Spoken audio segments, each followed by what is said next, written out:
दरम्यान सैफ अली खानच्या घरात शिरणाऱ्या एका चोराचं लोकेशन सापडलंय। शिड्यांवरून सैफच्या घरामध्ये प्रवेश करणाऱ्या आरोपीचं लोकेशन ट्रेस करण्यात आलंय। आरोपी प्रभादेवीमध्ये असल्याची माहिती मिळतेय, तर पोलिसांकडून आता आरोपीचा शोध घेण्यात येतोय। आरोपी ट्रेननं वांद्र्यामध्ये सैफच्या घरी गेला होता अशी पोलिसांकडे प्राथमिक माहिती आहे। सैफच्या घरी चोरीचा हेतू होता की मग हल्ल्याचा कट होता असा सवाल देखील उपस्थित केला जातोय। दरम्यान मुंबई पोलिसांकडून आरोपी विरोधात गुन्हा दाखल करण्यात आला आहे।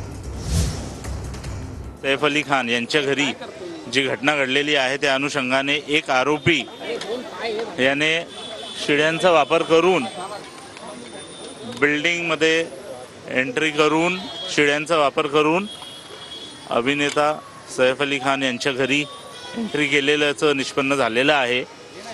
तो एक्यूज्ड चे डिटेल्स आम्हाला प्राप्त झालेले आहेत। त्या आरोपीला अटक करण्यासाठी 10 डिटेक्शनच्या टीम्स विविध ठिकाणी काम करत आहेत। लवकरच आरोपीला अटक करण्यात येईल आणि पुढचे डिटेल्स घेण्यात येतील।